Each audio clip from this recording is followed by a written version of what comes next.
Me llamo David Miller, y 2 días antes de Navidad, la mujer que me engañó y me abandonó a mí y a nuestro hijo de 3 años hace 8 años, apareció en mi porche con el hijo de otro hombre, pidiéndome volver a ser una familia. Sonreí. Esa sonrisa la sorprendió a ella, y a mí también. La luz del porche dibujaba un círculo amarillo sobre la nieve, y dentro de ese círculo estaba Karen, más mayor ahora, más delgada de cara, sujetando de la mano a un niño pequeño. El vaho le salía en bocanadas blancas, rápidas y nerviosas. El viento se colaba por la rendija bajo la puerta y hacía temblar el cristal suelto de la contraventana. En algún punto de la calle, una campana de iglesia ensayaba un villancico, lento y desafinado, como suena siempre unos días antes de Navidad. «Ah, David», dijo ella, como si mi nombre fuera un abrigo cálido que esperaba que yo me volviera a poner. «Sé que esto es de repente». Yo seguía sonriendo, no porque estuviera contento, sino porque 8 años me habían enseñado algo sobre el control. Detrás de mí, la casa olía a limpiador de pino rancio y a café recalentado una vez de más. Ethan, mi hijo, ahora con 11 años, estaba arriba fingiendo leer. Yo sabía que estaba escuchando. Siempre escuchaba cuando el pasado llamaba a la puerta. Karen señaló al niño con la barbilla. «Este es Noah», dijo. «Tiene 6 años». La chaqueta del crío era demasiado fina para un diciembre en Iowa. La cremallera iba torcida. Tenía las mejillas rojas por el frío. Me miró como miran los niños cuando deciden si un adulto es de fiar. Me aparté un paso. «Pasa», le dije, no a Karen, sino al niño. «Hace frío». Karen dudó un instante y cruzó el umbral. Se le pegaban copos al pelo y se derretían sobre el felpudo. Le quité la chaqueta a Noah, la colgué en el colgador junto a la puerta y le puse en las manos una taza de cacao que acababa de preparar para Ethan antes de que sonara la campana. Noah la sujetó con las 2 manos como si fuera una promesa. Karen me observaba, con la mirada saltando por el salón. El mismo sofá, la misma estantería, el mismo cuadro torcido del río Mississippi que compré en una feria de arte local hace años. Lo iba registrando todo como quien calcula metros cuadrados. «Yo no he venido a pedir perdón», dijo deprisa. «He venido porque esto importa». Volví a sonreír, una sonrisa más pequeña esta vez. Importaba hace 8 años. Se le tensó la boca. Me equivoqué. Hace 8 años, 2 días antes de Navidad, ella había hecho una maleta mientras yo trabajaba en la cooperativa de crédito. Llegué a casa y me encontré el armario vacío y una nota sobre la encimera, escrita a toda prisa. Ethan estaba en el pasillo, abrazado a su osito de peluche, preguntando por qué mamá estaba enfadada con él. Afuera, las luces de los vecinos parpadeaban en rojo y verde, alegres y ciegas. Aprendí a vivir con el silencio después de aquello. Ese silencio que te zumba en los oídos por la noche. Ese silencio que te obliga a medir el tiempo en victorias pequeñas. La primera noche completa. La primera mañana de Navidad en la que Ethan durmió sin llorar. El primer día de colegio en el que no preguntó si ella aparecería. Y ahora Karen estaba en mi salón, con la nieve derritiéndose en la alfombra, hablándome de segundas oportunidades. «Podemos hacerlo bien», dijo. «Yo te conozco. Eres constante. Siempre lo has sido». No absorbía el cacao con los ojos yendo de uno a otro. Saqué una manta de la butaca y se la puse sobre los hombros. Karen estiró la mano como para tocarme el brazo. Yo me aparté lo justo. Arriba crujió una tabla del suelo. «Ethan está aquí», dijo Karen, con la voz más suave. «Me gustaría verle». «Eso no lo decides tú», contesté, todavía tranquilo. Ella tragó saliva. «Tengo derechos, David». Ahí estaba. No era amor ni arrepentimiento. Eran palabras de papel, palabras legales. Después de que se fuera, aprendí el sabor de los números. Horas extra, guardería, facturas de gasolina. Vendí mi viejo Chevy para mantener las luces encendidas. La señora Dorothy Harland, la vecina de al lado, traía guisos y se quedaba con Ethan cuando yo trabajaba hasta tarde. «Las tormentas pasan», me dijo una vez, dándome una palmada en el hombro. «Pero los niños recuerdan quién se quedó». Karen no se quedó, y tampoco pagó manutención, ni una sola vez. Los papeles del juzgado decían abandono, custodia exclusiva, tinta negra sobre papel blanco, pesado como la verdad. Ahora había vuelto, mirando alrededor como si la casa aún pudiera reconocerla. «Solo quiero hablar», dijo. «Por Navidad». Miré el reloj, las 6:42 de la tarde.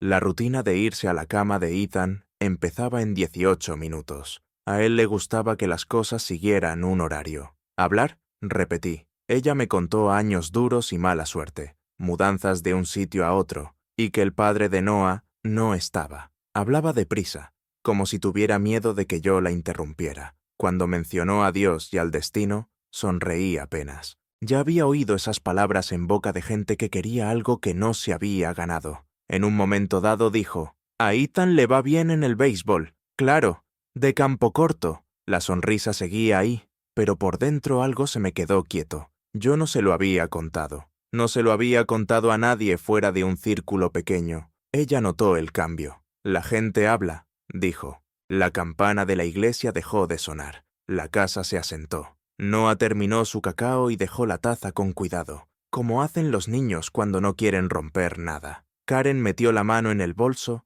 y deslizó un papel doblado sobre la mesa baja. «Hay cosas que nunca terminamos», dijo. «Cosas que eran nuestras». Yo no toqué el papel. Arriba se abrió la puerta del cuarto de Ethan. Apareció en lo alto de la escalera, más mayor, más alto, más valiente. Miró a Karen, luego al niño con la manta. «Papá», dijo. Levanté la vista hacia mi hijo y sentí que el peso de 8 inviernos se aligeraba un poco. «Sí, campeón», le dije. «Estoy aquí». Karen nos miraba, con una esperanza que parpadeaba como una bombilla a punto de fundirse.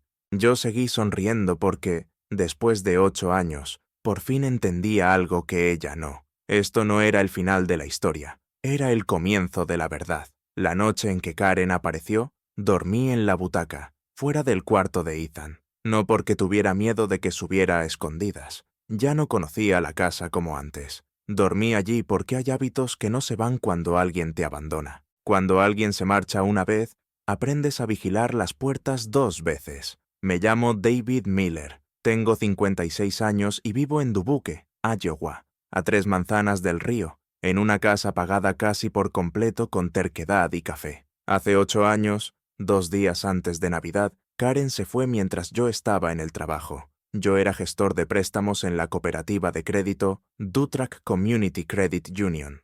Entonces, y ahora también, recuerdo el momento exacto en que lo supe. Volví a casa antes porque las carreteras estaban fatal, con una nieve espesa y húmeda que lo dejaba todo pesado. Su coche no estaba, y la mitad del armario tampoco. Ethan tenía 3 años. Estaba en el pasillo, sujetando su oso por una oreja, mirando la puerta del dormitorio abierta como si fuera a explicarse sola. «¿Mamá enfadada?», preguntó. Le dije que no. Le dije que mamá tenía que irse de viaje. Le dije muchas cosas aquella noche, y casi todas eran medias verdades. Karen no cogió el teléfono, ni esa noche, ni a la mañana siguiente. Pasé la Nochebuena sentado en la mesa de la cocina, con las facturas extendidas como una mano perdedora. En la radio sonaba Johnny Cash cantando algo sobre volver a casa. La apagué porque me sonó a burla. La mañana de Navidad llegó igual. Ethan rompía el papel de regalo con esa alegría que solo tienen los niños,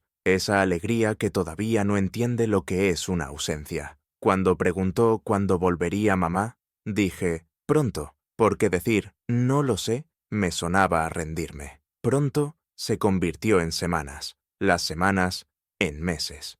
Aprendí rápido lo cara que puede salir la soledad. La guardería cuesta más cuando pagas tú solo. Las horas extra no se sienten como horas extra cuando son la única forma de que la calefacción siga funcionando. Vendí mi Chevy porque la transmisión empezaba a fallar y necesitaba el dinero más que el consuelo de un viejo amigo. Algunas noches, la cena era pizza de Casey's y puré de patata instantáneo. Algunas mañanas, me bebía un café que sabía a arrepentimiento y me iba a trabajar de todas formas. Los papeles del juzgado llegaron en un sobre grueso, oficial y frío. Karen no apareció, ni una vez. El juez usó palabras como abandono y custodia exclusiva. Yo asentí, porque asentir era más fácil que llorar en público. Se fijó una pensión de manutención. Nunca llegó. 15 de enero, $0. 15 de febrero, $0. 15 de marzo, $0. Por entonces llevaba una libreta. Nada especial, solo fechas y números. No sabía muy bien por qué la guardaba. Solo sabía que necesitaba escribir la verdad en algún sitio. La señora Dorothy Harland, la vecina de al lado, vio mi luz del porche encendida tarde una noche y llamó. Tenía 72 años, era viuda y vivía en esa casa desde los tiempos de Nixon. ¿Has cenado?, preguntó, sosteniendo una fuente de comida como si fuera un escudo. Cenamos juntos en la mesa. Me dijo que las tormentas pasan. Me dijo que los niños recuerdan quién se queda. Cuidó de Ethan cuando mis turnos se alargaban y nunca me pidió nada a cambio. Eso es lo que nadie te cuenta de cuando te dejan. No te rompes de golpe, te rompes en trozos, en silencio, entre responsabilidades. Aprendes a funcionar con lo justo. Una tarde, casi 2 años después, llegó una carta con la letra de Karen. La reconocí al instante. Me temblaron las manos al abrirla. Escribía que lo sentía, que pensaba en Ethan cada día, que no estaba preparada para volver, pero que quería que yo supiera que se arrepentía de cómo se fue. Doblé la carta y la guardé en un cajón. No se la enseñé a Ethan, no por venganza, sino porque no quería que volviera a esperar. La culpa se sentó conmigo desde entonces. A veces todavía se sienta. Pasaron los años. Ethan creció, aprendió a montar en bici, empezó a jugar de campo corto en el colegio. Yo le animaba desde las gradas y le saludaba cuando me buscaba con la mirada. Dejó de preguntar por su madre, no de un día para otro, sino poco a poco, como dejan de pedir los niños aquello que ya han aprendido que no va a llegar. Y entonces Karen apareció otra vez, 8 años después, en mi salón, con el hijo de otro hombre envuelto en mi manta. A la mañana siguiente me cogí un día personal. Dejé a Ethan en el colegio como siempre. En el coche hablamos poco. A la hora de comer, me senté en el local de la BFF Baile con Ray Pritchard, que me conocía de antes de que se me pusiera el pelo gris. La gente no vuelve por amor, dijo Ray, dando un trago a su cerveza. Vuelven por refugio. Esa tarde llamé a Megan Klein, una abogada de familia del centro, directa, sin tonterías. Está probando límites, me dijo Megan después de que se lo contara todo. Déjala hablar, tú trae los hechos. Esa noche, Ethan me preguntó, «Papá, ¿se va a quedar?» Miré a mi hijo. Lo miré de verdad, al chico que había crecido sin excusas. «No», dije, «ya no». Afuera, el viento sacudía las ventanas. La casa aguantó. Karen creía que estaba llamando a una puerta que todavía le pertenecía. Lo que no sabía era que los cimientos se habían echado sin ella, y eran firmes. Karen se quedó en el pueblo esa semana. Lo supe porque la señora Dorothy me dijo que había visto su coche aparcado delante del motel barato cerca de la Highway 20, el del letrero de Vacancy que parpadea y la máquina de hielo que nunca funciona. La gente siempre se imagina que volver es dramático. La mayoría de las veces es algo pequeño y triste. Me llamo David Miller, y para la tercera noche desde que regresó, yo ya entendía exactamente por qué estaba aquí. Me llamó justo después de cenar. Yo estaba enjuagando platos, escuchando el zumbido del lavavajillas y el silbido bajo del viento, empujando la nieve contra el revestimiento de la casa. ¿Podemos hablar?, preguntó. Quería un sitio neutral. Con los años aprendí que neutral casi siempre significa público. Quedamos en el Hy-Vee Café de Dodge Street. El mismo olor de siempre a café y aceite de freidora. El mismo suelo de linóleo. Se sentó frente a mí,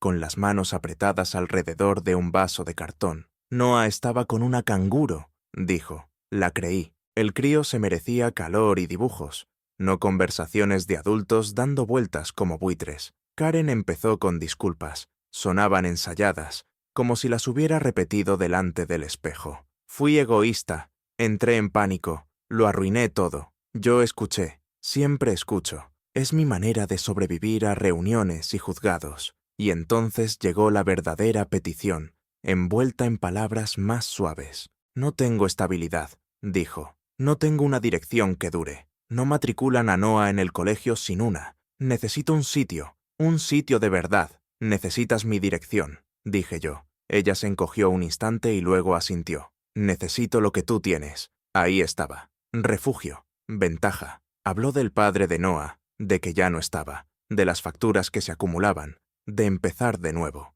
No pronunció las palabras dinero ni casa, pero flotaban entre nosotros como vapor. Sé que a Ethan le va bien, añadió demasiado deprisa. En béisbol, de campo corto, la miré por encima del borde de mi taza. El café ya estaba frío. Así es, dije. Le va bien. Ella bajó la mirada. La gente habla. Más tarde, esa frase volvería a mi cabeza. La gente habla. En un pueblo como este, siempre hablan. Pero hay detalles que no circulan si no estás escuchando con atención. Extendió la mano por encima de la mesa y me tocó. Yo la retiré y me levanté. Hemos terminado, dije. Esa noche, Ethan estaba sentado en el sofá con los deberes extendidos, fingiendo que no me observaba. Me preguntó por Noah. Eso me sorprendió. ¿Es bueno?, preguntó. Sí, respondí. Es un buen chico. Ethan asintió. No es culpa suya. No, no lo era. Esa era la parte más difícil. Al día siguiente, Karen volvió a aparecer. Esta vez traía una carpeta. Nos quedamos de pie en el porche. La nieve crujía bajo las botas. He encontrado algo, dijo, dando unos golpecitos a la carpeta. Papeles antiguos, cosas que nunca terminamos. Guárdalo, dije. No lo hizo. Sacó una fotocopia. Un extracto bancario viejo, de cuando estábamos casados. Amarillento e irrelevante, pero ella lo mostró como si fuera un arma. Nunca lo repartimos todo, dijo. Podría hablar con un abogado. Sonreí. Luego apareció la segunda sonrisa, la que sale cuando reconoces un patrón. Haz lo que tengas que hacer, contesté. Se le quebró la voz. ¿Te crees que no me siento mal? ¿Te crees que no rezo por esto? Miré más allá de ella, hacia el río a lo lejos, gris y constante. Rezar no sustituye a la responsabilidad, dije. Se fue enfadada esa vez, las ruedas patinando sobre el aguanieve. Esa noche, Ethan me hizo una pregunta que se me quedó clavada en el pecho. Papá, si vuelve, ¿tendré que compartir otra vez mi habitación? Me senté a su lado y le rodeé los hombros con el brazo. Se apoyó en mí sin pensarlo. No, le dije, no tendrás que hacerlo. Más tarde, cuando se fue a la cama, saqué la vieja libreta. Fechas, números, ceros apilados como montículos de nieve. Añadí una nota más al final. No ha vuelto para pedir perdón. A la mañana siguiente, llamé a Megan Klein. Está insinuando reabrir cosas, le dije. Custodia, propiedad. Megan no sonó sorprendida. Déjala, dijo. La verdad funciona mejor a la luz del día. Colgué y me quedé mirando por la ventana. La luz del porche estaba apagada. La casa se sentía asentada, como si supiera dónde estaba. Karen pensaba que había vuelto para negociar. Lo que no entendía era que yo ya había pagado el precio. Solo quedaba el ajuste de cuentas. Dormí poco después de eso. No porque tuviera miedo de Karen, sino porque tenía miedo de mí mismo, de la parte que aún recordaba a la mujer que ella había sido. Me llamo David Miller, y cuando llevas 8 años siendo constante, la gente cree que lo más duro ya ha pasado. Se equivocan. Lo más duro llega cuando el pasado intenta volver a entrar y te pide que le hagas sitio. La mañana después de que Karen agitara aquel viejo extracto bancario en mi porche, me cogí un día por enfermedad. Dejé a Ethan en el colegio como siempre. La misma rutina, la misma despedida. Dio un portazo al coche y corrió hacia el edificio con la mochila rebotando. Esperé a que desapareciera dentro, antes de dejar las manos un segundo más de lo normal sobre el volante. Conduje hasta el centro, al local de la VFW en Locust Street. Era temprano, un silencio de esos que huelen a fregasuelos y a café viejo. Ray Pritchard ya estaba allí, sentado en la barra, la espalda recta, mirando dentro de su taza como si le estuviera contando secretos. «Tienes cara de estar pensando demasiado», dijo sin girarse. «Lo estoy», respondí, sentándome a su lado. Ray me conocía desde antes de Karen. Había visto crecer a Ethan a base de fotos y conversaciones cortas. Escuchó mientras yo hablaba. Cuando terminé, asintió una vez. «Los que se van no vuelven para pedir perdón», dijo. «Vuelven para cobrar». «¿Y si una parte de mí quiere perdonar?», pregunté. Ray por fin me miró. Perdonar no significa olvidar, y desde luego no significa dejar que alguien vuelva a mover los muebles. Esa tarde me reuní con Megan Klein en su despacho, encima de una clínica dental. La sala de espera olía a desinfectante y a café quemado. Megan no perdió el tiempo. «Abandonó al menor», dijo, hojeando mis papeles. 8 años, sin manutención, sin visitas. No tiene base legal para volver así, pero puede hacer ruido. Y ya lo está haciendo. Bien, dije. El ruido atrae testigos, contestó ella. Me explicó la mediación, cómo los espacios públicos enfrían los malos comportamientos, cómo los números no discuten, cómo la verdad, presentada con calma, hace casi todo el trabajo. No necesitas venganza, me dijo. Necesitas límites. Esa noche soñé con nuestra vieja cocina. Karen estaba en los fogones, tarareando, con una de mis camisas puesta. Ethan volvía a ser pequeño y se reía. Durante un instante, todo parecía correcto. Luego me desperté. La casa estaba a oscuras. La calefacción se encendió con un clic. Me quedé mirando el techo, con la rabia subiendo. No contra Karen, sino contra mí, por echar de menos algo que ya no existía. Me levanté y fui a ver a Ethan. Dormía atravesado en la cama, con un pie colgando. Le subí la manta y me quedé allí un minuto, respirándolo, recordándome por qué me había quedado. El plan se formó en silencio, sin trampas, sin gritos, solo hechos alineados como postes de una valla. Megan organizó una mediación en el salón de la OBFW. Terreno neutral, un espacio comunitario. Karen aceptó más rápido de lo que yo esperaba. Creo que pensó que su seguridad bastaría para llevarla lejos. El día antes de la mediación, volvió a pasarse por casa. Esta vez venía con Noah. El viento cortaba la cara, y el niño tenía la nariz roja. ¿Puede entrar a calentarse?, preguntó. Asentí. Le preparé un cacao a Noah y lo senté en la mesa con unas ceras que Ethan ya no usaba. Karen se quedó cerca, con la mirada suave y la voz baja. «No tienes por qué hacer esto», dijo. «Podríamos arreglarlo en privado». Sonreí, la tercera sonrisa, la que entiende la tentación. «Esto es privado», respondí. «Solo que no es secreto». Volvió a intentar cogerme la mano. Pasé a su lado y le di una galleta a Noah. Esa noche, Ethan me preguntó, «Papá, si vuelve, ¿cambiará todo?» Me senté a su lado en el sofá. «No», dije, «algunas cosas no cambian, crecen». Asintió, satisfecho. Afuera, la luz del porche brillaba firme sobre la nieve. Cuando Ethan se fue a dormir, extendí la carpeta sobre la mesa. Órdenes judiciales, registros de pagos, mi vieja libreta. 8 años de ceros. No estaba enfadado, estaba preparado. Karen pensaba que la reunión iría de sentimientos. Yo sabía que iría de hechos. El salón de la BFW olía a madera vieja, café negro y abrigos que habían pasado demasiados eneros de Iowa. Las banderas cubrían las paredes. Las sillas plegables estaban colocadas en filas desiguales, como siempre que un sitio está pensado para cenas populares y funerales, no para ajustes de cuentas. Me llamo David Miller, y cuando entré en aquella sala, ya no estaba enfadado. Estaba tranquilo. La calma llega cuando ya has sobrevivido a lo peor que alguien puede hacerte. Karen llegó 10 minutos tarde, como siempre. Llevaba un abrigo oscuro y una expresión ensayada, de las que se practican delante del espejo. Noah no estaba con ella. Lo agradecí.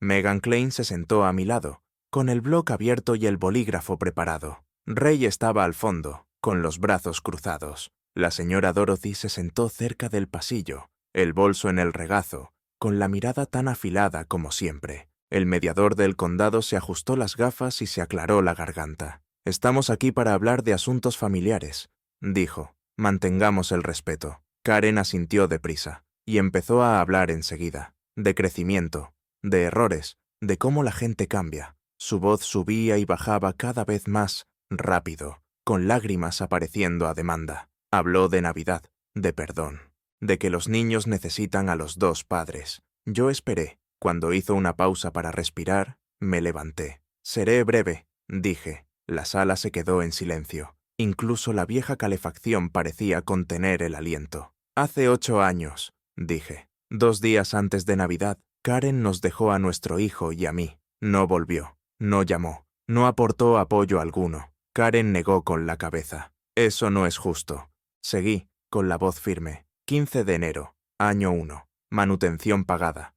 $0. 15 de febrero. $0. 15 de marzo. $0. No me apresuré. Dejé que los números cayeran. Leí mes a mes, año tras año, página tras página. Ceros apilados como nevadas. La respiración de Karen se volvió más fuerte. «No tenía dinero», dijo. «Tú lo sabes. Sé que no enviaste ninguno, respondí. El mediador se inclinó hacia adelante. Megan deslizó la orden judicial sobre la mesa. Custodia exclusiva, abandono, sellos oficiales, tinta que no entiende de sentimientos. La voz de Karen subió. Era joven, tenía miedo. Me equivoqué. Yo también, dije. Yo me quedé. Hubo un murmullo en la sala. No fuerte, solo reconocimiento. Karen hizo un último intento. Ethan merece a su madre. En ese momento se abrió la puerta lateral. Ethan entró, con la mochila colgada del hombro y la espalda recta. Había insistido en venir. Megan y yo solo aceptamos si hablaba una vez,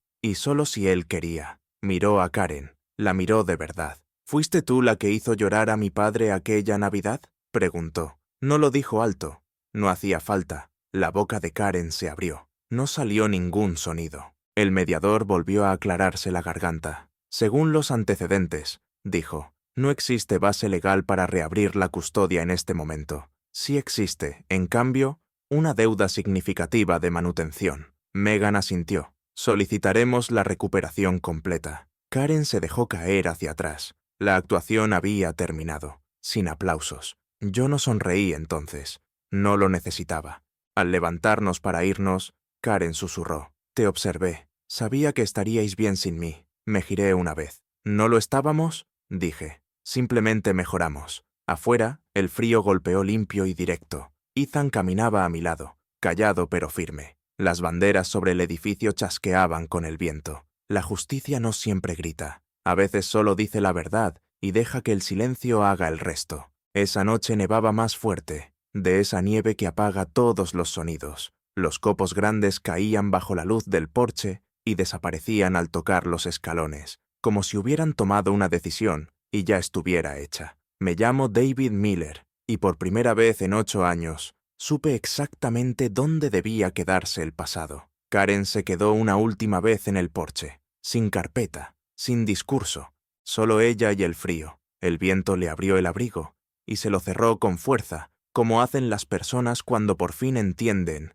que ya no queda nada a lo que agarrarse. No pensé que acabaría así, dijo. No terminó hoy, respondí. Terminó hace mucho tiempo. Miró más allá de mí, hacia el interior de la casa. La lámpara estaba encendida. Las paredes estaban cálidas de luz. En algún lugar de arriba, Ethan se cepillaba los dientes, tarareando desafinado. Sonidos normales, sonidos sagrados. Solo quería recuperar la casa, dijo. Asentí. Ese es el problema. Querías la casa. Te fuiste del hogar. Durante un momento, se le llenaron los ojos de lágrimas. Quizá era real, quizá no. A mi edad he aprendido que la diferencia no siempre importa. Lo que importa es lo que haces después. Lo siento, dijo en voz baja. Creí que lo sentía por ella misma, y para esa noche fue honestidad suficiente. Sonreí entonces. La última sonrisa. No amarga, no defensiva, en paz. Espero que encuentres tu camino, dije, pero no aquí. Cerré la puerta. Ni de golpe ni con suavidad. Firme. La cerradura hizo clic. Sólido. Definitivo. Pasó un año. La Navidad siguiente, el salón de la iglesia estaba lleno de risas y del ruido de bandejas de aluminio. El guiso de la señora Dorothy desapareció en 10 minutos. Ray llevaba un jersey ridículo y fingía no disfrutarlo. Ethan ayudó a decorar un árbol torcido y se quejó de las luces como si fuera su trabajo. Afuera, la nieve caía como siempre en Iowa, constante, honesta, inevitable. Karen no volvió. El proceso legal siguió su curso. La deuda de manutención se cobró poco a poco, de forma oficial, sin drama, responsabilidad, no venganza. Con eso bastaba. Ethan creció, se hizo más fuerte, dejó de mirar por encima del hombro, y yo aprendí algo que ojalá hubiera sabido antes. Hay puertas que no están hechas para reabrirse, no por rabia, sino porque ya has construido algo mejor al otro lado. Si esta historia te ha recordado una puerta ante la que una vez estuviste, o una ante la que estás ahora, tómate un momento. Piensa en todo lo que has superado, piensa en quién se quedó, y si te apetece, comparte tu historia, o pasa esta a alguien que pueda necesitarla. A veces, saber que no estás solo es el regalo más fuerte que existe. Gracias por escuchar.